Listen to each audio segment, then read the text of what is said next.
Olive Mae is an artist from Western Australia who this year has had two nominations at the WA Country Music Awards. She released the EP Hit the Road last year, and she now has a wonderful new single called El Caballo Blanco. This will ping some memories for some people, so I'm going to ask her all about it. Hello, Olive. How are you? Hi, Sophie. Nice to chat again. It's great to chat to you again, and I think there's quite a story behind this song, but I'm going to first ask you about something that seems to now only take place in WA, which is telethon, and you performed at it.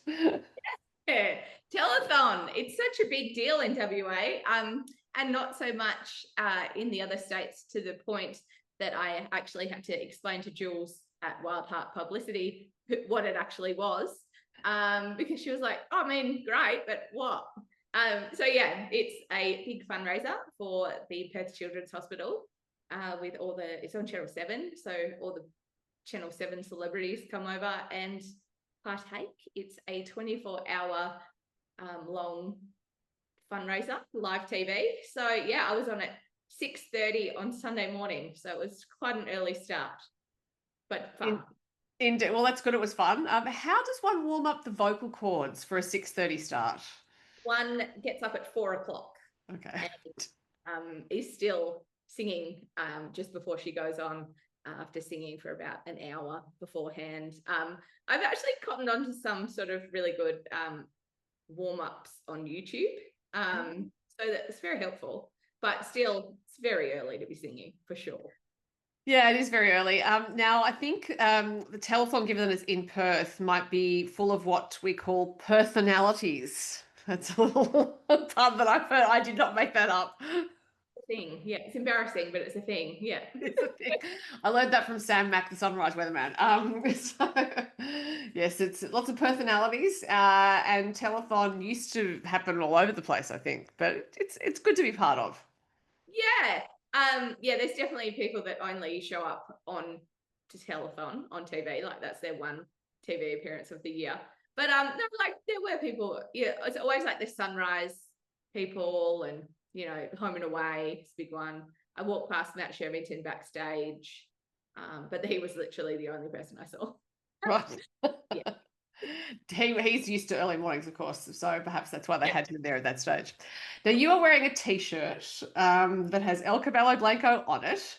and I, I, I initially planned to start it with the single, except I got sidetracked by telethon. Um, there's quite a story behind this single, from what I understand, and rather than preempting it, I'd like you to tell us all about it, please. Well, first, can I just say there's nothing quite like wearing your own merch. This is my favorite t-shirt at the moment, and I keep wearing it. And I keep wearing it just like everywhere I go, because I want people to ask me about my t-shirt, but it actually hasn't happened very often. But it actually has happened more than I thought, that people are like, oh, I remember that place. So yeah. So anyway, my new song El Caballo Blanco is a story about my grandpa, who was an amazing businessman in Perth in the 1970s. He started life as a butcher over here in WA, and then obviously was like quite entrepreneurial and became quite successful as a butcher. So decided to bring the concept of supermarkets to WA for the very first time, which is Wow. pretty cool. Yeah. Yeah. And yeah, and obviously, and then opened the first one, and then opened quite a few of them in succession, and then obviously had done quite well financially from that. So he always loved to travel. My mum is one of five girls, and so four of the girls, two at a time, went to finishing school in Switzerland. Right. And so obviously he was in Europe at that point in time, I'm pretty sure, and went to Spain and saw the dancing horses, and decided that he would like to bring them back to WA. He already had a property where he had the abattoir up in Woolloomooloo, just north of Perth. And yeah, he turned that into what was the first El Caballo Blanco. And it did so well, and it was so popular, that he then took it over to Sydney, and that's the one that everyone seems to remember. So yeah, so it's a pretty cool story. I mean, it's pretty funny when it's your own family story, and you kind of don't realize what a big deal it is until you tell someone else and they're like, what? Whoa, that's amazing. You're like, I suppose it is pretty cool.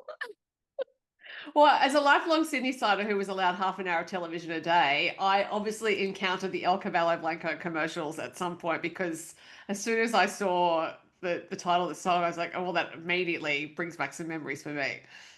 Yeah, the marketing obviously went quite well because that seems to be the thing that everyone remembers, that little El Caballo Blanco jingle. They can all still sing it. The people who remember it can still sing it to this day. It's pretty funny. Now, I think in the song you have a lyric about El Caballo Blanco being difficult to get to, which I imagine is a reference to the original location. Yeah. Oh, yeah. Yeah, it's, I suppose, yeah, just it is on the direct route, kind of north, I think, out actually to Kalgoorlie. It's like on the main highway. Okay. But yeah, I mean, it was, I suppose, a little bit further out than your average place just in Perth, especially in those days, when it wasn't so built out too. Yeah. I'm intrigued that your grandfather went butchery, supermarkets, dancing horses. Yeah, I suppose he always loved horses. And my mum grew up riding horses. And he had, like, I think, interest in racehorses as well. So it was, yeah, he just wanted some pretty horses, I think, and it used to have them. Yeah. So when you were a kid, did that mean you spent a bit of time around this business? Well, unfortunately, he died in quite tragic circumstances before I was born. So I never got to go there. It kind of, I think it was taken over by someone else who kind of didn't really have the same, outlook, and it didn't have the same magic after Ray died. Yeah, he tried to, after he opened the one in Sydney, he tried to take it over and replicate it and the success of it in LA. All right. Kind of just, he ran into financial troubles, and yeah, then unfortunately he died over there. So it was really sad. And also, I suppose, something after he died, my mum didn't really want to revisit even the one, because it's like just such sad memories after that. Yeah. But I was the only horsey grandchild out of 11 of us. So I was especially devo that I never got to be a part of El Caballo, because like that was like my dream as a kid. Yeah. I'm also intrigued that you were the only horsey grandchild, given the background. Yeah, I don't know. My mum encouraged me in two ways, into the music and into the horses. And I think, like, I showed a tiny bit of interest one day in horses. When I was tiny, I was petrified of them. My mum had a horse up at our farm, and every time we went near it, I apparently would scream and cry. But yeah, one day when I was in year 3, I wanted to start horse riding lessons, and she was like, "Yep, let's go." And it fostered like quite a big horse career for me as a kid and a teenager. And I think she liked, the memories of she worked up at the one in Mooraloo in the breeding side of things. So I think she liked an excuse to get back into horses through me as well. So by a big horse career, do you mean dressage, show jumping? What was going on? Oh, show horse. I was mad show horse girl. I went to Sydney, I went to Melbourne, yeah, like to the Grand Nationals and the Sydney Royal, and yeah, it was a big deal. Very expensive. I could not afford that now, but it was good at the time. It is expensive. It's also dangerous for anyone who hasn't seen show jumping. The potential for risk is very high. I was too scared of show jumping. This is just when they look really pretty and they go around in circles. Oh, I see. Sorry, show. Like I get it. Show as opposed to show jumping. Right. Judged on, like, like who's got the prettiest horse on that day, but Okay.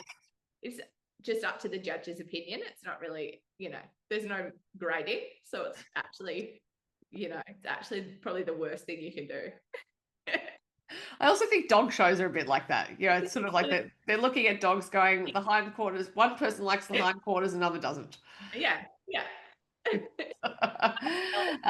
Now, there was a lyric in the song about your grandfather being a seeker, and I thought, well, it strikes me that runs in the family. And I was thinking of your song "Wait and See," where you have a line about how I can't just wait and see.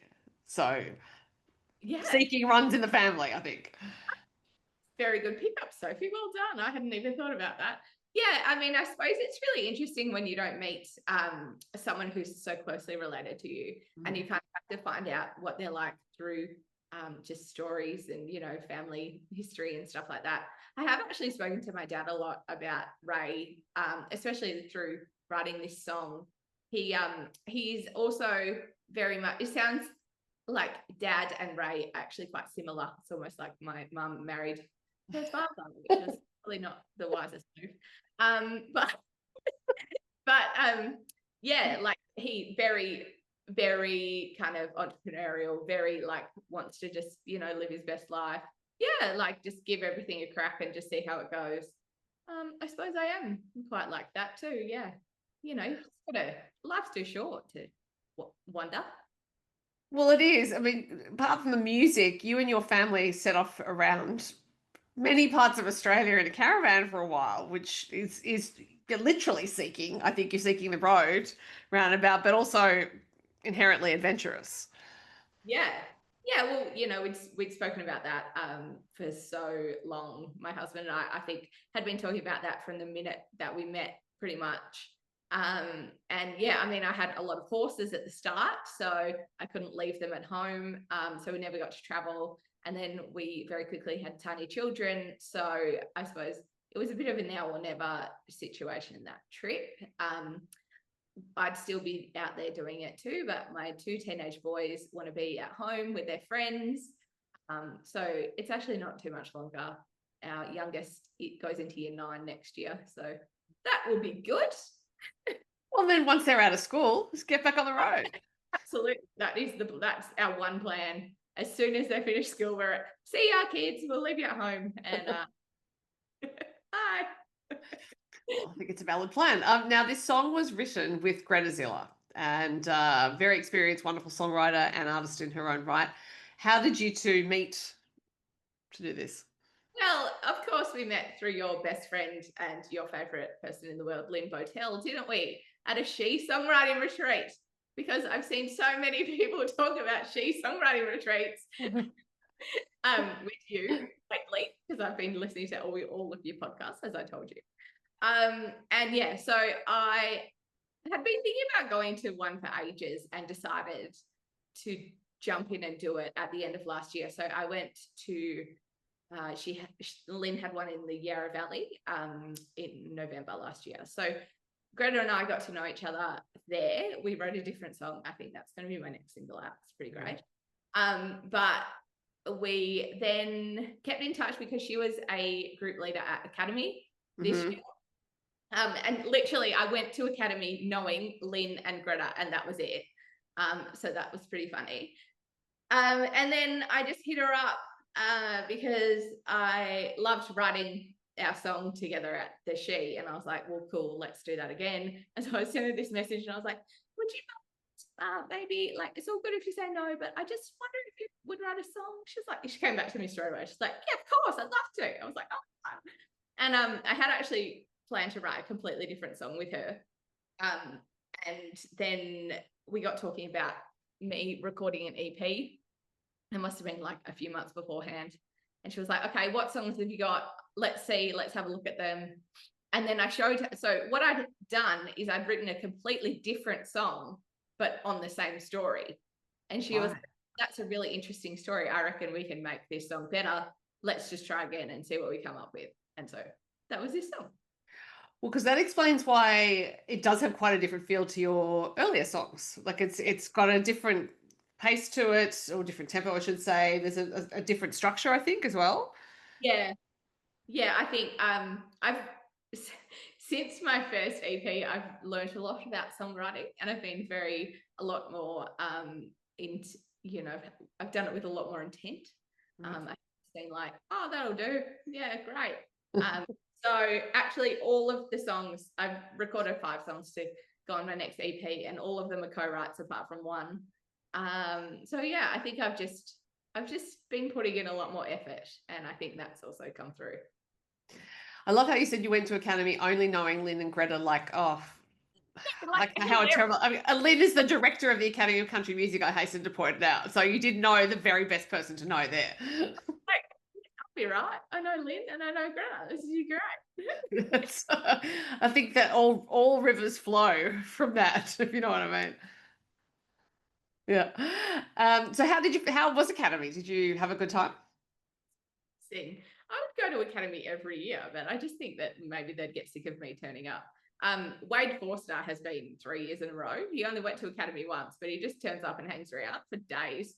And they're like apparently last year they had to tell him to leave because he was just like hanging out with his like group leader from the year before. And then this year he turned up like for days in a row too, and he was just like hanging out outside. Like, it's very funny. Well, he's a sociable kind of fellow, I guess. Yeah, they're like, cool, Wade. All right. What are you doing? Anyway, it's very funny. But yeah, no, it was amazing. I've made so many new friends, and especially being over here in WA, it's a little bit tricky because although there are a few of us in country music, because we are so spread out, we never see each other. So it's nice to kind of have made inroads with people on the East Coast as well. Yeah, and I actually have a few things booked at Tamworth with Paul Ricketts because we were in the same group, and our little Australian accent singing is really suited to each other. So that was good to know him. But yeah, our group was great. We had Mitch Steele and Hazel, like Hazel and the Thief, and Abigail Whiten as well. So yeah, it was like, yeah, we had a great time. And if I'm not mistaken, you and Abigail actually wrote a song together at a more recent SHE Songwriting Retreat in Tasmania. And I know this because I see Abigail out and about at shows. And so I was asking her what she was up to, what she'd been up to. She told me about this and she mentioned your name. I said, oh, I know that person. She's such a cracker. She comes across so quiet and you know, just like you know, so unassuming. And then she comes out with this song that we wrote together down in Tasmania in July, and it's hilarious. It's called Pretty Big Deal, and it's about like someone who like just turns up at the pub and is like, oh yeah, like I've got so many gigs, I'm such a pretty big deal. And then it's like they've played like 2 gigs, and then they have had a song that got played twice on the radio a year ago, and like and my mum thinks I'm great, you know, like that kind of thing. And I heard her, or I saw her perform this live at a recent show with 2 WA artists, Adele Oliver and Tanya Ransom, when they were in Sydney performing together, and Abigail was the support. And so so that's actually how I found out about her writing a song with you, because she played a song she wrote with Mitch and she played a song she wrote with you. Oh, I'm just playing it live because yeah, like she was like, oh, this is your song, because I don't have really the personality to pull this off. And I was like, yeah, you do. She wrote the chorus, which is probably the funniest part. So yeah, that's awesome. That I didn't know that she was playing it live. I don't really play it live that much. But yeah, that's cool that it's getting out there. Yeah, the one she wrote with Mitch was also very interesting. She said it was inspired by when she was in high school, and a boy came up to her in the library and said that God had told him that he was to marry her. So too, yeah. I know, yeah, it's an interesting backstory. But to your stories again, so you had your SHE Songwriting Retreat in the Yarra Valley last year. You went to Wilder in Tasmania this year, and that is Matt Fell's compound, for lack of a better term. And while you were there, I believe you hit up Matt for some producing work. Well, I'm already going. I wonder, because it had been a bucket list thing for me, and I didn't think that I'd be working with him so soon.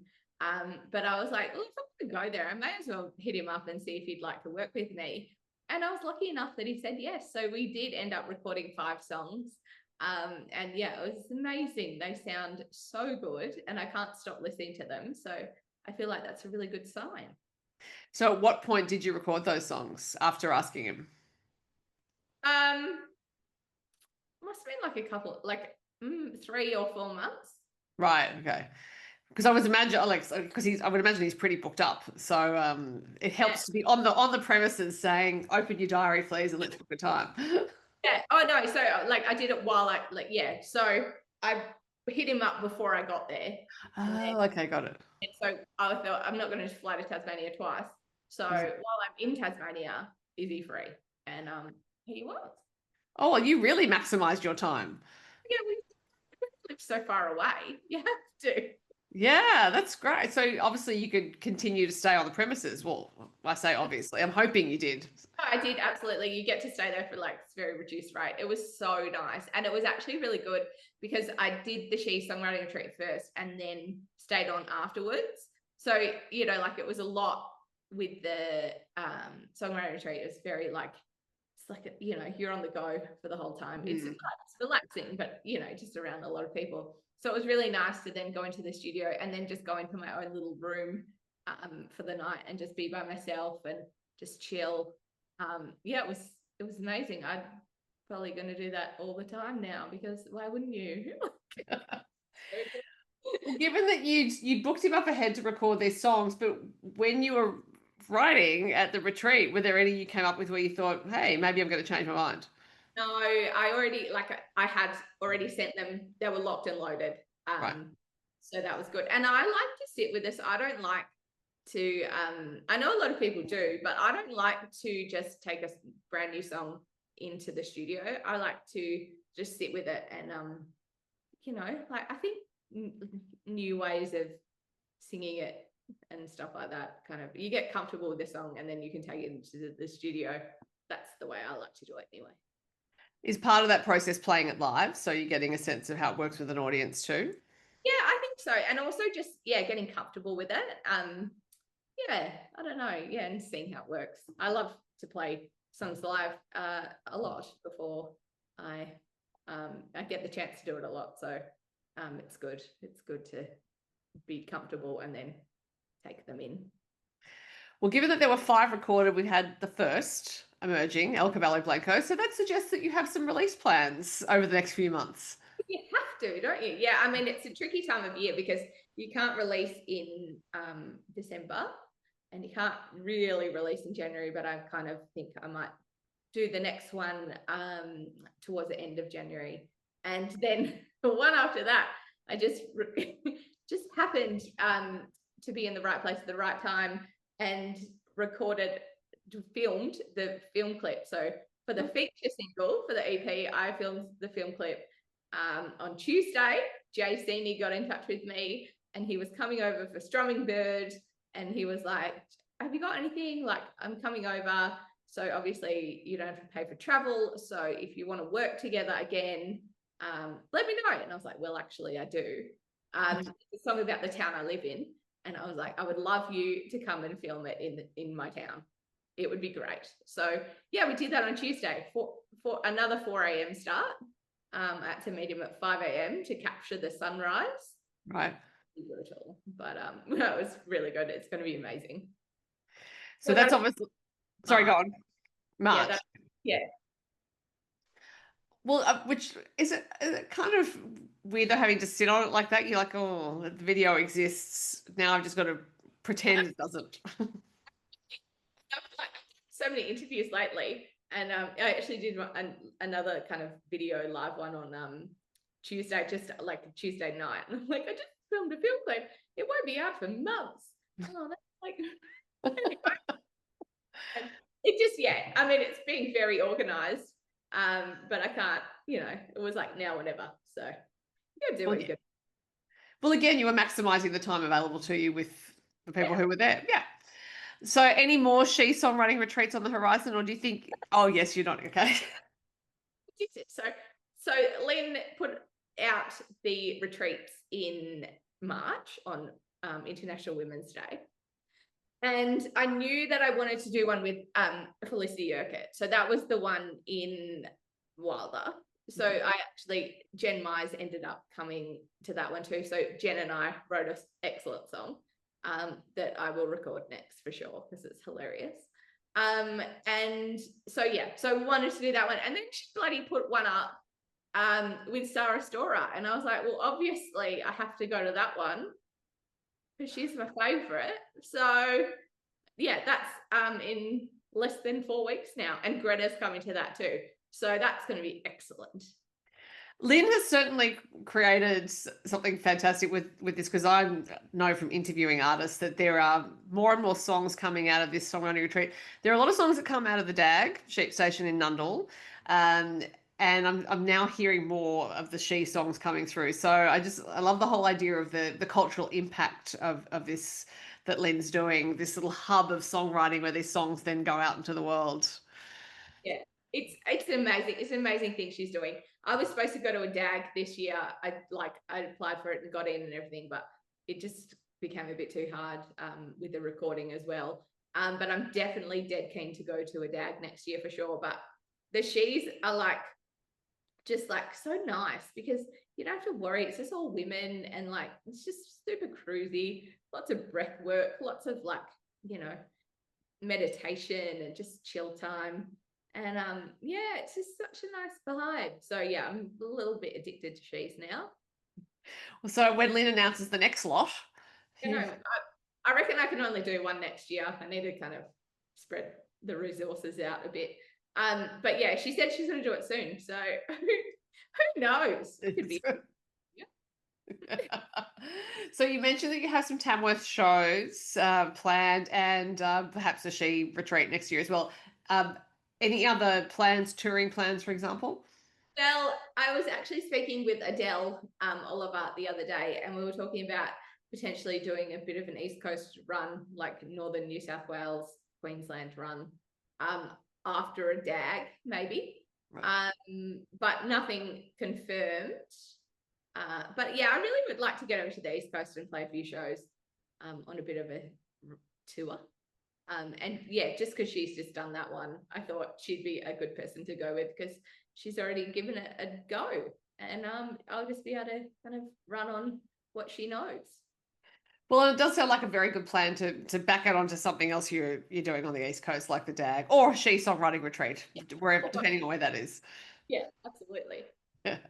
Well, we have the latest song, El Caballo Blanco, to keep us entertained in the meantime. Olive, a treat to talk to you again. Thank you very much for your time. I hope to talk to you again when you next release songs. We will speak again very soon. Thanks, Sophie. Thanks.